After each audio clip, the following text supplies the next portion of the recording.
ಶಾಂತಾದೇವಿ, ಶಾಂತಾದೇವಿ, ನೀನಾದರೂ ಈ ನಿನ್ನ ಶರೀರವನ್ನು ರಕ್ಷಿಸುವನ್ನುವಂತ ಈ ಭ್ರಮೆಯನ್ನು ಬಿಟ್ಟು ಬಿಡು. ಯಾಕೆಂದ್ರೆ ಇದು ಹೇಗಿದ್ರು ಒಡೆದು ನೀರಾಗತಕ್ಕದ್ದೇ. ಇದನ್ನು ರಕ್ಷಣೆ ಮಾಡುವುದು ಯಾರಿಗೂ ಅಸಾಧ್ಯವಾದಂತ ಮಾತು.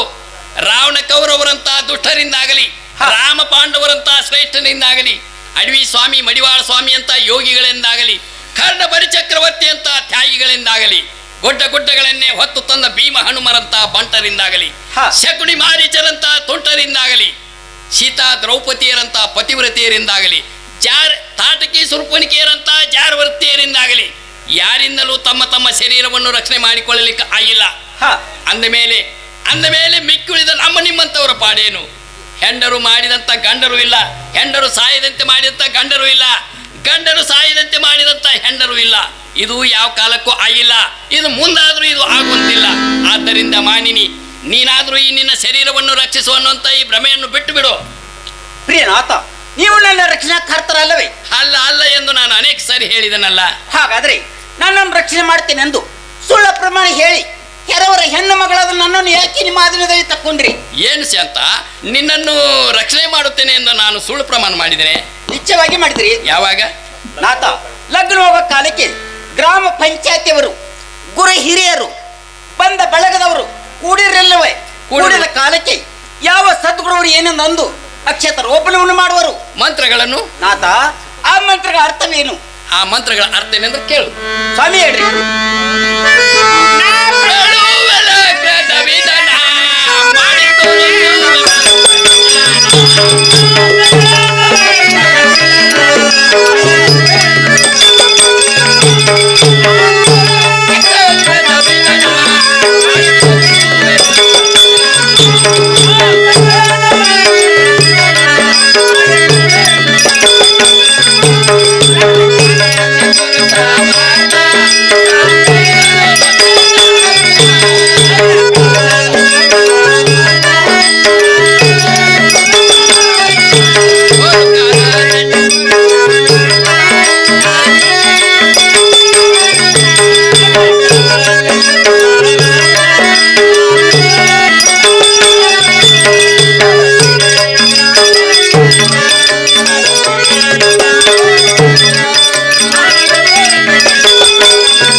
ಕೇಳಿದೆಯಲ್ಲ, ಹೌದಲ್ಲ ಆ ಮಂತ್ರ ಅರ್ಥವೇನೆಂದು ಕೇಳಿದನು. ಆ ಮಂತ್ರದ ಅರ್ಥ ಏನಂದ್ರೆ, ಹಾ ಹೆಣ್ಣಿನ ಕೈಯಲ್ಲಿ ಗಂಡಿನ ಕೈಯಲ್ಲಿ ಕೊಡುವಾಗ ಗಂಡನ ಕಡೆಯಿಂದ ಮಾಡಿಸುವ ಪ್ರಮಾಣ ವಚನಗಳು. ಹಾ ಆ ಮಂತ್ರವು ಏನೆಂದು ಪ್ರಮಾಣ ಮಾಡಿಸಿ ಹೆಣ್ಣಿನ ಕೈಯನ್ನು ಆತನ ಕೈಯಲ್ಲಿ ಕೊಡುವರು.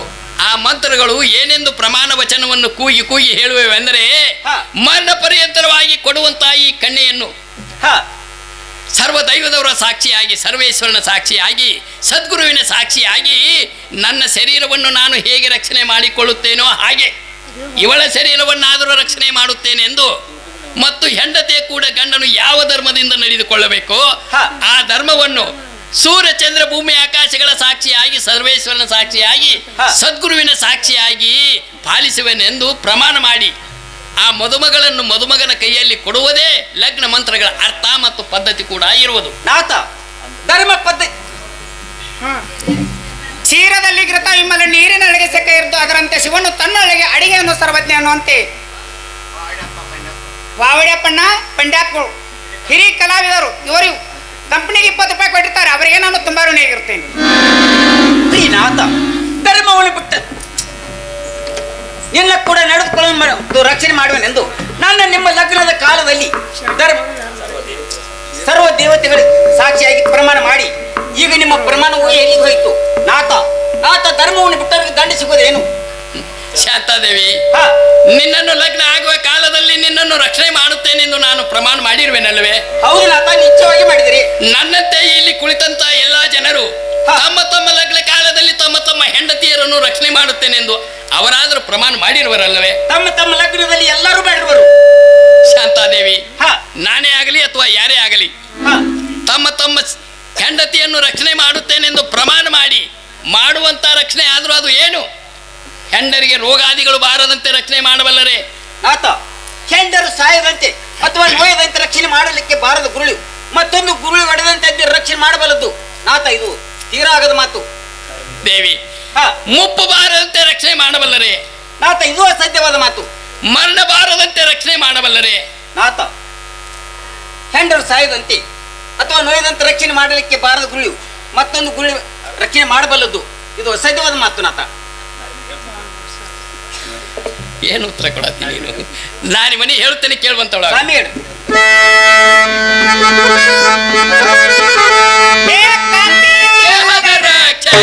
ಮೋಡ ಭಾವನ ನಿಜ ಅಜ್ಞಾನ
ಅಸಾಧ್ಯವಾದಂತ ಮಾತು. ಹಾ.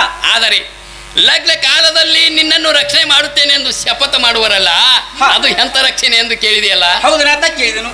ಶಾಂತಾದೇವಿ, ಅದು ಎಂತ ರಕ್ಷಣೆ ಅಂದ್ರೆ ಹಾ. ಹೆಂಡತಿಯನ್ನು ರಕ್ಷಣೆ ಮಾಡಿದಂತವರೊಬ್ಬರು ಮಹಾತ್ಮರು ಈ ಜಗತ್ತಿನಲ್ಲಿ ಇದ್ದಾರೆ.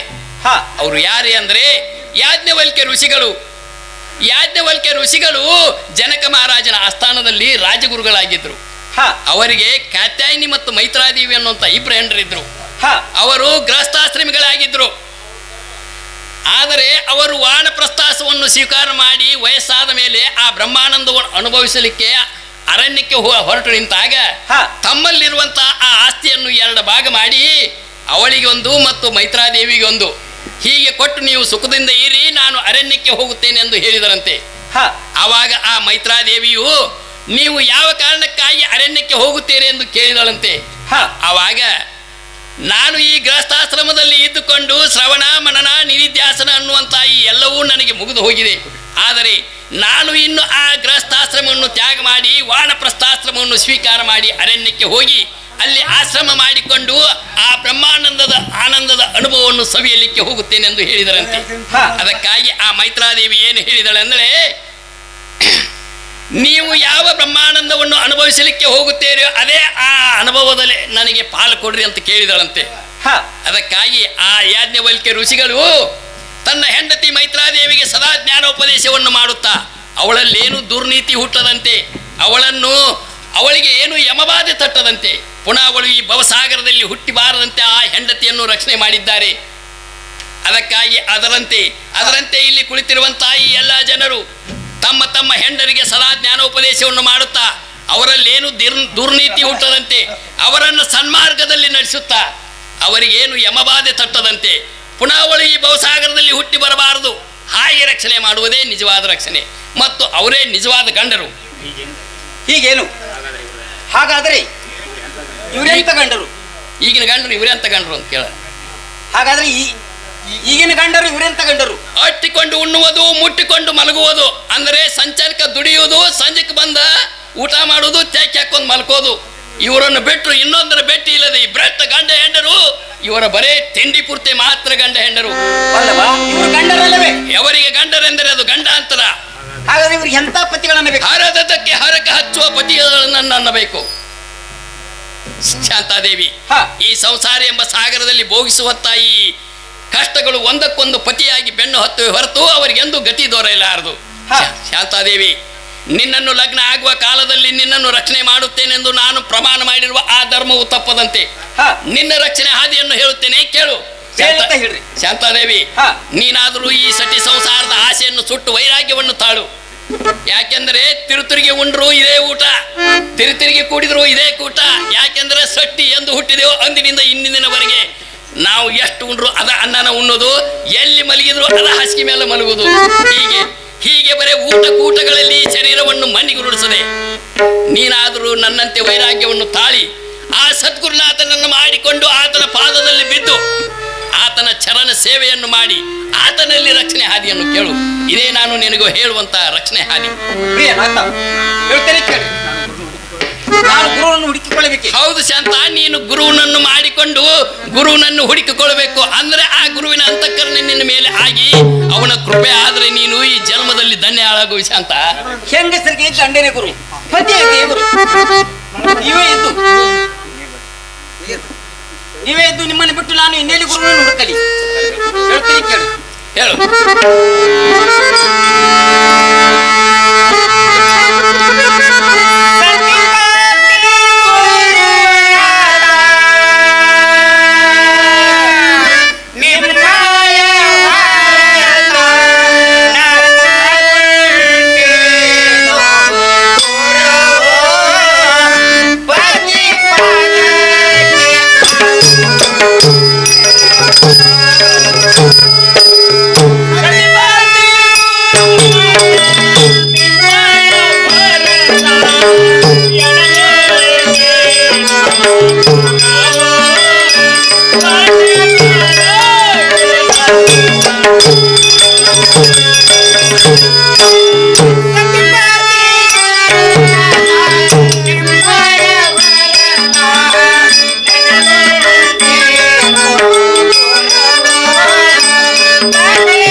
ಪ್ರಿಯನಾಥ, ನಾನು ಗುರುವನ್ನು ಹುಡುಕಿಕೊಳ್ಳಬೇಕೆ?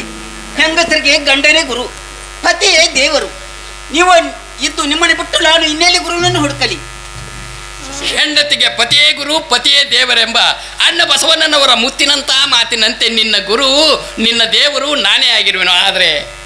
ಆದ್ರೆ ಗುರು ನನ್ನ ಶಿಷ್ಯನು, ಶಿಷ್ಯನನ್ನ ಗುರುವು, ದೇವರ ನನ್ನ ಭಕ್ತನು, ಭಕ್ತನನ್ನು ದೇವರು ಬಿಡ್ಲಿಕ್ಕೆ ಬರುವುದಿಲ್ಲ. ಹಾಗಾದ್ರೆ ನನ್ನ ಪರಮ ಗುರು ಪವಿತ್ರ ದೇವರು ನೀವು ಅಲ್ಲವೇ? ತಮ್ಮ ಪಾದ ಸೇವೆ ತಪ್ಪಿದ ಮೇಲೆ ನನ್ನ ಧರ್ಮ ಮಾರ್ಗವು ತಪ್ಪುದಿಲ್ಲವೇ? ನಿಮ್ಮ ಪಾದ ಸೇವೆ ಗತಿಯೆಂದು ನಂಬಿ ನಡೆಯುವ ನನ್ನ ಪತಿವ್ರತ ಧರ್ಮವನ್ನು ಮಾಡಿ ನನ್ನ ಪಾಪಕ್ಕೆ ಗುರಿ ಮಾಡಿ ತಾವು ಪ್ರೇಯರ್ ಮಾಡುವಿರ್ಯಾ? ತಾವು ಮಾತ್ರ ಗುರುವನ್ನು ಕಾಣಲಿಕ್ಕೆ ಬಿಟ್ಟಿರ್ವಿ. ನಾನು ನನ್ನ ಗುರುವಾದ ನಿಮ್ಮನ್ನು ಕಳೆದುಕೊಳ್ಳಲಿಲ್ಲ. ಇಲ್ಲ, ತಮ್ಮ ಪಾದಗಳನ್ನು ಎಂದಿಗೂ ಬಿಡುವುದಿಲ್ಲ. ಶಾಂತಾದೇವಿ ಹೇಳು ಮೇಲೆ. ಅಲ್ಲ ಶಾಂತಾದೇವಿ, ನಿನಗೆ ಈ ಸಂಸಾರ ಎಂಬ ಸಾಗರದಲ್ಲಿ ನಡೆಯತಕ್ಕಂತ ಆ ಸತ್ಯ ಸುಖದ ಮಾರ್ಗವನ್ನು ನಾನು ನಿನಗೆ ತೋರಿಸಿ ಹೋಗಬೇಕಲ್ಲವೇ? ಹೌದು ನಾಥ. ಶಾಂತಾದೇವಿ, ಈ ಸಂಸಾರ ಎಂಬ ಸಾಗರದಲ್ಲಿ ನಡೆಯತಕ್ಕಂಥವು ಎರಡು ಮಾರ್ಗ ಇವೆ. ಅವು ಯಾವುದಂದ್ರೆ ಒಂದು ಪ್ರಪಂಚಿಕ ಮಾರ್ಗ, ಇನ್ನೊಂದು ಪಾರಮಾರ್ಥಿಕ ಮಾರ್ಗ. ಒಂದು ಪಿಪಿಲಿಕಾ ಮಾರ್ಗ ಮತ್ತು ವಿಭಿಂಗ ಮಾರ್ಗನು ಅಂತ ಹೇಳ್ತಾರೆ. ಪಿಪಿಲಿಕಾ ಮಾರ್ಗ ಅಂದ್ರೆ ಅದು ಇರುವೆಯ ಮಾರ್ಗ. ಇರಿವಿ ಗಿಡದ ಬೇರನ್ನು ಮೂಸಿ ನೋಡಿ ಇದೇ ಗಿಡದಲ್ಲಿ ಹಣ್ಣಿದೆ ಎಂದು ಆ ಮಳೆ ಗಾಳಿಗಳಿಗೆ ಬೀಳುತ್ತಾ ಏಳುತ್ತಾ ಎಷ್ಟೋ ಕಷ್ಟಪಟ್ಟರು ಕೊನೆಗೊಂದು ದಿನ ಆ ಹಣ್ಣನ್ನೇ ಮುಟ್ಟುತ್ತದೆ. ಇದು ಪ್ರಪಂಚಿಕ ಮಾರ್ಗ. ಇನ್ನೊಂದು ಸನ್ಯಾಸಿ ಮಾರ್ಗ ಇದೆ, ಅದು ವಿಭಿಂಗ ಮಾರ್ಗ ಅಂತಾರೆ. ಅದು ಪಕ್ಷಿಯ ಮಾರ್ಗ. ಪಕ್ಷಿಗೆ ಇದೇ ಗಿಡದಲ್ಲಿ ಹಣ್ಣಿದೆ ಎಂದು ಅದರ ನೇತ್ರದ ಗುಣ ಇರ್ತದೆ. ಆ ಗಿಡದ ಆ ಟೊಂಗಿ ಹಣ್ಣು ಇದ್ದ ಟೊಂಗಿಗೆ ಆ ಪಕ್ಷಿ ಹಾರಿ ಆ ಹಣ್ಣನ್ನು ಸೇವಿಸುತ್ತದೆ. ಆದರೆ ಕೃತಿ ಎರಡಾದರೂ ಕಾರ್ಯ ಒಂದೇ ಇರುತ್ತದೆ. ಯಾರಾದರೂ ಆ ಹಣ್ಣನ್ನೇ ಮುಟ್ಟಬೇಕು. ಆದರೆ ಈ ಪ್ರಪಂಚದಲ್ಲಿ ನಡೆಯತಕ್ಕಂಥ ಈ ಎರಡು ಮಾರ್ಗದಲ್ಲಿ ನಿನಗೆ ಯಾವ ಮಾರ್ಗ ಬೇಕೋ ಅದನ್ನು ನೀನು ಆಯ್ದುಕೋ. ಇಲ್ಲಿದ್ದರೆ ಈ ಕೂಸನ್ನು ಕಟ್ಟಿಕೊಂಡು ಇವನು ಪ್ರಬುದ್ಧನಾಗುವವರಿಗೆ ಶುದ್ಧ ಮನಸ್ಸಿನಿಂದ ರಾಜ್ಯಭಾರವನ್ನು ಮಾಡು. ಇದೇ ನಾನು ನಿನಗೆ ಹೇಳುವಂತ ಆ ರಕ್ಷಣೆ ಹಾದಿ. ಆತ ತಮ್ಮ ಗದ್ದಿಗೆ ಏರಬೇಕೆ? ಪ್ರಾಣವಲ್ಲವ ಗುರುವಿನ ಗದ್ದಿಗೆ ಮೇಲೆ ಸೇವಕರು, ದೇವರ ಗದ್ದಿಗೆ ಮೇಲೆ ಭಕ್ತರು ಕೂಡ್ಲಿಕ್ಕೆ ಬರುವುದಿಲ್ಲ ಶಾಂತ. ಹಾಗಾದ್ರೆ ನನ್ನ ಪರಮ ಗುರು ಪವಿತ್ರ ದೇವರು ನೀವು ಅಲ್ಲವೇ? ತಮ್ಮ ಗದ್ದಿಗೆಯನ್ನು ಹತ್ತಿ ರಾಜವಳವು ಸೆಕ್ಕಿವೆ. ತಮ್ಮ ಪಾದಕೆಗಳನ್ನು ಕೊಡಿರಿ. ಅವುಗಳನ್ನು ಈ ಸಿಂಹಾಸನದ ಮೇಲಿಟ್ಟು ಅವು ತಮ್ಮ ಪ್ರತ್ಯಕ್ಷ ಪಾದಗಳನ್ನು ತಿಳಿದು ಅವಳ ಹೆಸರಿನಿಂದ ಈ ತಮ್ಮ ಕೂಸು ದೊಡ್ಡದಾಗುವರಿಗೆ ರಾಜಕಾರವಾರವನ್ನು ಮುಂದೆ ನಡೆಯುವ ಗತಿಯು ತಮ್ಮ ಪಾದ ಕೃಪೆಯಂತೆ ಆಗಲಿ. ಅವುಗಳನ್ನು ನನಗೆ ದಯಮಾಡಿಕೊಟ್ಟು ತಾವು ಪ್ರಯಾಣ ಮಾಡಬೇಕು. ಶಾಂತಾದೇವಿ, ಈಗ ಈ ಪಾಲಿಕೆಗಳನ್ನು ಸ್ವೀಕರಿಸು.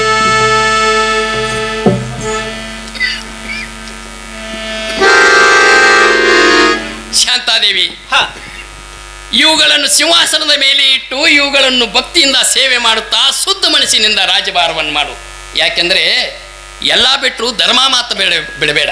ಯಾಕೆಂದ್ರೆ ಆ ಧರ್ಮವೇ ಒಯ್ದು ನಿನ್ನನ್ನು ದಂಡಿಗೆ ಹಚ್ಚುತ್ತದೆ.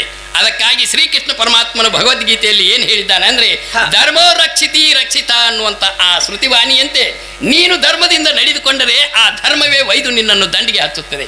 ಶಾಂತಾದೇವಿ, ಇಲ್ಲಿಯವರೆಗೆ ಇಲ್ಲಿಯವರೆಗೆ ಈ ಸಂಸಾರ ಎಂಬ ಈ ರಥಕ್ಕೆ 2 ಚಕ್ರದಂತೆ ನಾನು ನೀನು ಇದ್ದೆವು. ಇಂದು ನಿನ್ನನ್ನು ಬಿಟ್ಟು ನಾನು ಅಗಲುತ್ತಿದ್ದೇನೆ ಶಾಂತ. ಆದರೆ ನೀನು ನನಗೆ ಆ ಸದ್ಗುರುನಾಥನನ್ನು ಹುಡುಕಿಕೊಳ್ಳು ಹೋಗಲಿಕ್ಕೆ ವೈರಾಗ್ಯವನ್ನು ತೊಟ್ಟು ನಿಂತಾಗ ನೀನು ನನಗೆ ಉಪಕಾರವನ್ನು ಮಾಡಿದಿ. ನಿನ್ನಂತ ಪುಣ್ಯವತ್ತೆ ಪತಿವ್ರತ ಸ್ತ್ರೀ ಸಿಕ್ಕದ್ದು ನನ್ನ ಪುಣ್ಯ. ನಾನಿನ್ನು ಹೋಗುತ್ತೇನೆ. ನನಗೆ ಅಪ್ಪಣೆಯನ್ನು ಕೊಡು ಶಾಂತ. ನಮಸ್ಕರಿಸುತ್ತೇನೆ. ದಿವ್ಯ ಜ್ಞಾನಮಯ.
ನಾನು ಈ ಜಗತ್ತಿನಲ್ಲಿ ಎಂತ ತಿಳಿಗೇಡಿ ಹೆಂಗಸರು ಮಾತ್ರ ಚರ್ಮವನ್ನು ಸ್ವಚ್ಛವಾಗಿಡುವರು.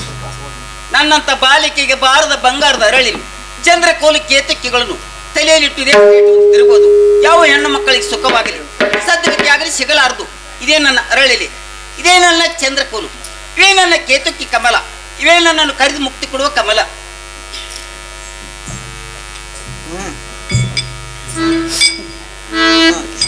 Thank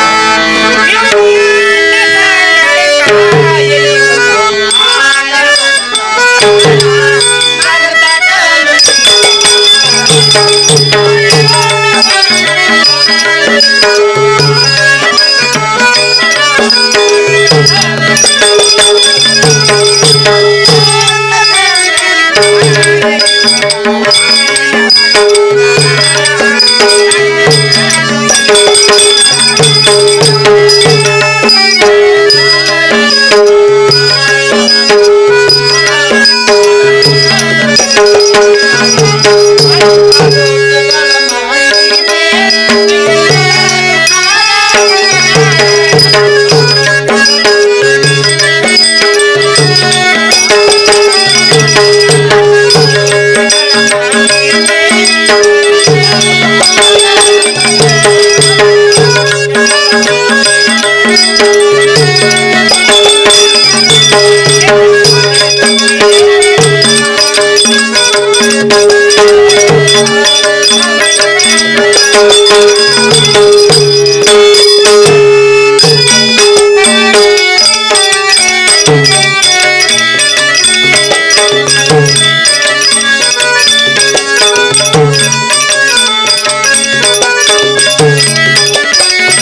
ತಿಳಿಬಿ 4 ವೇದಗಳಿಗೆ ತಿಳಿಯಲಿಕ್ಕೆ ಸಾಧ್ಯವೇ. ಸಮುದ್ರದಲ್ಲಿ ಬಿದ್ದು ಮುಳುಗಿ ಅವ್ವಾರದ ಮನುಷ್ಯನ ಕೈಯಲ್ಲಿ ದಂಡಿಗೆ ತಂದು ಹಚ್ಚುವ ಸಂಗಡಿಕಾಯಿ ಇವು ಪಾದಕೆಗಳಲ್ಲ, ಶಿವಲೋಕಕ್ಕೆ ಒಯ್ದು ಮುಟ್ಟಿಸುವ ಪಾವಟಿಗಳು. ಇಂಥ ಗಂಡನ ಪಾದಕೆಗಳ ಮೇಲೆ ಯಾವ ಹೆಂಗಸು ನಿತ್ಯ ಅನೈಚ್ಛ ನಮಸ್ಕಾರ ಮಾಡುವುದಿಲ್ಲ. ಅವಳಿಗೆ ಈ ಲೋಕ ಮತ್ತು ಪರಲೋಕವೆಲ್ಲ ಪೂಜೆ. ಇನ್ನು ನಾನು ವಿಷಯ ವಾಸನೆಯನ್ನು ಸುಟ್ಟು ವೈರಾಗ್ಯವನ್ನು ತೊಟ್ಟು ಕೊನೆಯಲ್ಲಿ ನನ್ನ ಪತಿ ಪಾದಕೆಗಳ ಮೇಲೆ ಪಣಿಯನ್ನು ಪ್ರಾಣ ಇವನನ್ನು ಯಾವ ದಂಡಿಗೆ ಹಚ್ಚುವುದಲ್ಲಿ ನಾನು ಈಗಲೇ ಹೋಗುತ್ತೇನೆ.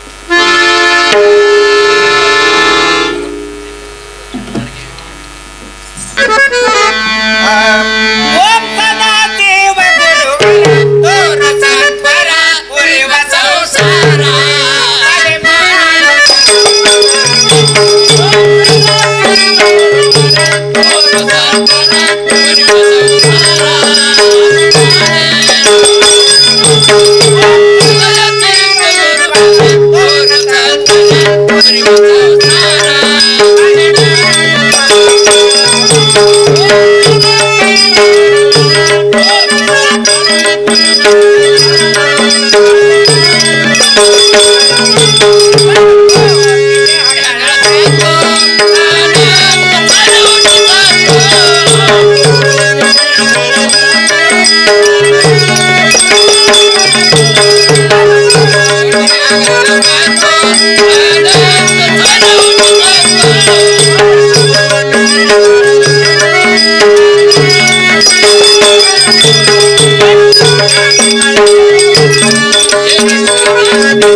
ತುಂಬಿ ತುಳುಕುತ್ತಿರುವಂಥ ಈ ಸಂಸಾರಿ ಎಂಬ ಸಾಗರದಲ್ಲಿ ಕಣ್ಣು ಕಟ್ಟಿಬಿಟ್ಟ ಕಟ್ಟಾರಣ್ಯದಿಂದ ನನ್ನನ್ನು ಕಡೆಗೆ ಮಾಡಿ ರಕ್ಷಿಸುವಂಥ ಸದ್ಗುರು ಸಮರ್ಥನು ಯಾವಾಗ ದೊರಕೋನೋ ಏನೋ.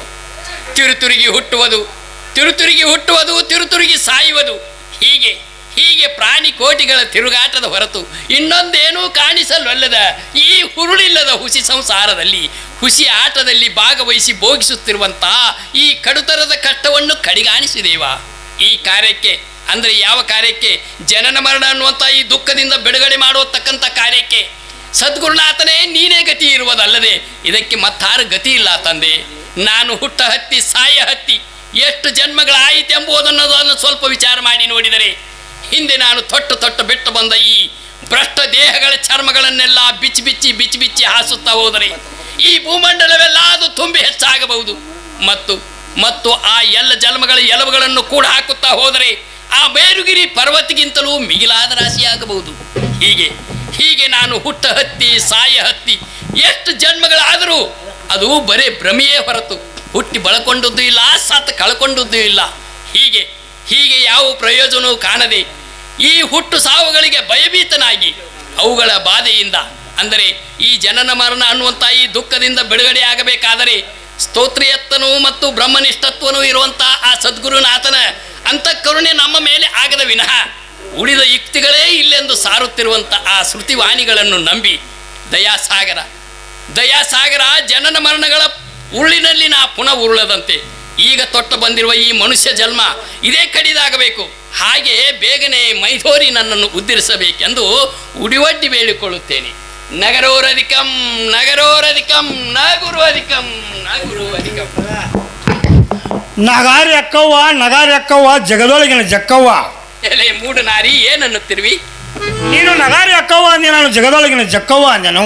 ಏನು ನಾನು ನಗಾರಿ ಅಕ್ಕ ಅಂದೇನೆ? ನಗರೋರಧಿಕಂ ಅಂದೇನು ಸ್ವಾಮಿ? ನಗರೋರಧಿಕಂ ಅಂದರೆ ಗುರುವಿಗಿಂತ ಅಧಿಕವಾದಂಥ ವಸ್ತು ಈ ಜಗತ್ತಿನಲ್ಲಿ ಯಾವುದೂ ಇಲ್ಲ ಎಂದು ಅದರ ಅರ್ಥ ಆಗುತ್ತದೆ. ಚೀಚಿ, ನಿಮ್ಮ ಅರ್ಥಕ್ಕೆ ಬೆಂಕಿ ಹಚ್ಚಲಿ. ನಗರೋರಧಿಕಂ ಅಧಿಕ ಪ್ರಸಂಗಿ ಅಂದರೆ ಗುರುಗಳಿಗಿಂತ ಅಧಿಕ ಪ್ರಸಂಗಿಗಳು ಯಾರು ಇಲ್ಲ ಅಂದಂಗ ಅರ್ಥ ವಾಕ್ಯ ಪೂರ್ಣವಾಗುತ್ತದೆ. ಏನು ಗುರುವಿಗೆ ಅಧಿಕ ಅನ್ನದೆ ಅಧಿಕ ಪ್ರಸಂಗಿ ಅಂದಾಗ ವಾಕ್ಯವು ಅರ್ಥವಾದು ಪೂರ್ಣವಾಗಲಿಲ್ಲವೇ? ಏನು ಸ್ವಾಮಿ, ನಾನು ನೀವು ನನ್ನ ಹಾಗೆ ಈ ವ್ಯವಹಾರ ಜ್ಞಾನದ ಜನರು ಅನ್ನುತ್ತಾರೆ. ಏನು ಸ್ವಾಮಿ, ನೀವು ದೇಶ ಸಂಚಾರ ಮಾಡಿಲ್ಲವೇ? ಉದ್ಯೋಗ ಇಲ್ಲದವರು ಊರು ಕೆಡಿಸಿದ್ರೆಂಬಂತೆ ಪ್ರತಿಯೊಂದು ಊರಲ್ಲಿ ಪ್ರತಿಯೊಂದು ಮಠದಲ್ಲಿ ಇಂಥವರಿಂದಲೇ ಜಗಳ ಕಲಹಗಳು ಉಂಟಾಗುತ್ತವೆ. ಅವರನ್ನು ಬಿಟ್ಟು ನೀವು ದೂರ ಇರುವುದಲ್ಲದೆ ಅವರು ಬೆನ್ನು ಹತ್ತಲಿಕ್ಕೆ ನಿಮಗೆ ಬೇತಾಳ ಬೆನ್ನು ಹತ್ತಿರುವುದೇನು? ದೂತಿಕಾದೇವಿ, ನೀನು ಒಳ್ಳೆ ಮಾತನ್ನೇ ಆಡಿದಿ. ಅಂಥ ಕಾಡು ಮನುಷ್ಯರಿಗೆ ಗುರು ಅನ್ನೋದಕ್ಕಿಂತ ಕಾಡು ಮನುಷ್ಯಗೆ ಗುರು ಅನ್ನೋದಕ್ಕಿಂತ ಅಡವಿಯೊಳಗಿರುವಂಥ ಕಾಡು ಹಂದಿಗೆ ಗುರು ಅನ್ನೋದು ಹೆಚ್ಚು ಯೋಗ್ಯವು. ಕತ್ತಿಗೆ ಲಿಂಗ ಮುದ್ದೆ ಒತ್ತಿದರೆ ಅದು ಬಸವನಾಗಬಹುದೇ? ಅದರಂತೆ ಕತ್ತೆ ಗುಣದವರು ಅವರು ಗುರುಗಳೆನಿಸಿಕೊಂಡು ಮನೆಯಲ್ಲಿದ್ದರೇನು, ಅವರು ಮಠದಲ್ಲಿದ್ದರೇನು? ಅಂಥವರಿಗೆ ನೀನು ಇದೀಗ ಆಡಿದೆಲ್ಲ ನಗರೋರಧಿಕಂ ಅಧಿಕ ಪ್ರಸಂಗಿ ಎಂದು ಈ ನವೀನ ಮಾತ್ರದ ಪದವಿಯೇ ಅವರಿಗೆ ಯೋಗ್ಯ ಆಗುವುದು ನೋಡಮ್ಮ. ಸ್ವಾಮಿ, ಇಷ್ಟ ಹಾಕ್ರಿ. ಈಗಿನ ಜನರ ಮಸ್ತಕದೊಳಗಿನ ಮಬ್ಬು ಇನ್ನೂ ಎಷ್ಟು ದಿವಸಕ್ಕಂತ ಬಿಡ್ಬೋದೇ ಏನೋ. ಅವರ ವಿಚಾರಗಳು ಇನ್ನೂ ವಿಚಿತ್ರವೇ. ಸ್ವಾಮಿ, ಗುರುಗಳು ಯಾರೇ ಇರಲಿ, ಎಂಥವ್ರು ಇರಲಿ, ಅವರ ಊಚ ನೀಚಗಳನ್ನು ಎನಿಸಬಾರದಂತೆ. ಯಾಕೆ ಎನಿಸಬಾರದಂತೆ? ಯಾಕಂದ್ರೆ ಸ್ವಾಮಿ, ಅವರು ಇರುವ ಮಠ ಸ್ಥಾನವು ದೊಡ್ಡದಂತೆ.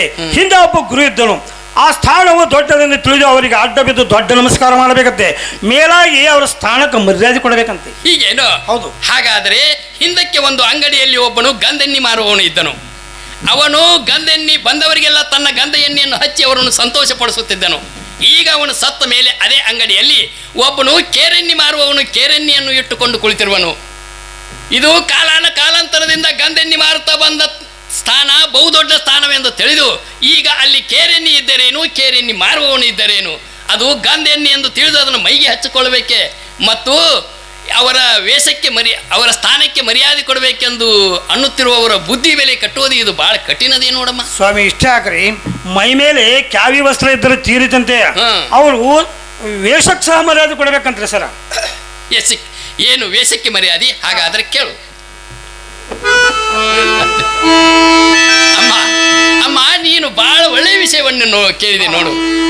ಅವರು ಯಾರೇ ಇರಲಿ, ಎಂಥವರೇ ಇರಲಿ, ಗುರುವಿನ ವೇಷ ಅಂದರೆ ಈ ಕ್ಯಾಮಿಯ ವೇಷ ಮೈ ಮೇಲೆ ಇದ್ದ ಮಾತ್ರಕ್ಕೆ ಅವರು ಊಚ ನೀಚಗಳನ್ನು ಎನಿಸದೆ ಅವರು ಗುರುಗಳೆಂದು ಸನ್ಮಾನಿಸಬೇಕೆ ಮತ್ತು ಅವರಿಗೆ ಮರ್ಯಾದೆ ಕೊಡಬೇಕೆಂದು ಜನರು ಭಾವಿಸುವುದು ಇದು ಸರಿಯೇ?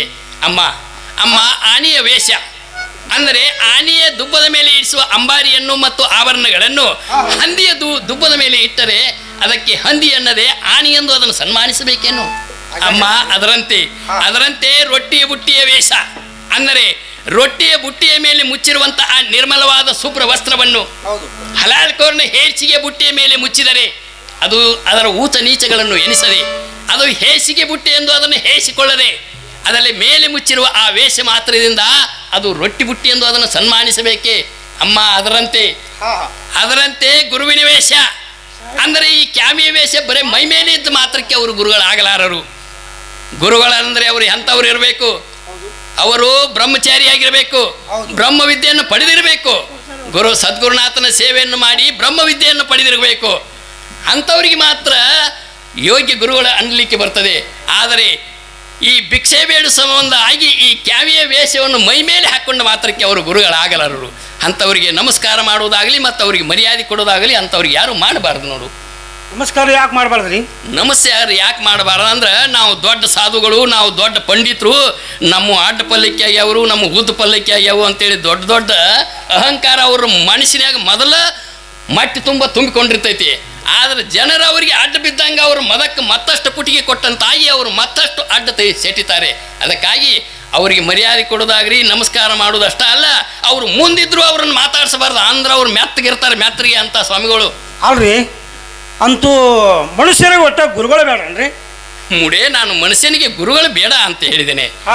ಈಗ ಕತ್ತಲೆಯಲ್ಲಿ ಕಾಡ ಹಾದಿಯಲ್ಲಿ ನಡೆಯುತ್ತಿರುವ ಆ ಮನುಷ್ಯನ ಕೈಯಲ್ಲಿ ಅದು ಏನ್ ಬೇಕಾಗ್ತದೆ? ಪೂರ್ಣ ಪ್ರಕಾಶವುಳ್ಳ ಕಂದೀಲು ಬೇಕಾಗುತ್ತದೆ. ಕಂದೀಲ ಅದು ಯಾಕೆ ಬೇಕಾಗ್ತದೆ? ಪೂರ್ಣ ಪ್ರಕಾಶವುಳ್ಳ ಕಂದೀಲವು ಸದಾಕಾಲವನ ಕೈಯಲ್ಲಿ ಇರುವುದರಿಂದ ಕಾಳು ರಾತ್ರಿಯಲ್ಲಿ ಕತ್ತಲ ಅಡಿಯಲ್ಲಿ ಹೋಗಬೇಕಾದರೆ ಕಲ್ಲು ಮುಳ್ಳುಗಳನ್ನು ತುಳಿಯುವುದಿಲ್ಲ. ಅವನು ಯಾವ ಸ್ಥಳಕ್ಕೆ ಹೋಗಿ ಮುಟ್ಟಬೇಕಾಗಿದೆಯೋ ಆ ಸ್ಥಳಕ್ಕೆ ಸರಿಯಾಗಿ ಹೋಗಿ ಮುಟ್ಟುತ್ತಾನೆ. ಅದರಂತೆ ಅಮ್ಮ, ಅದರಂತೆ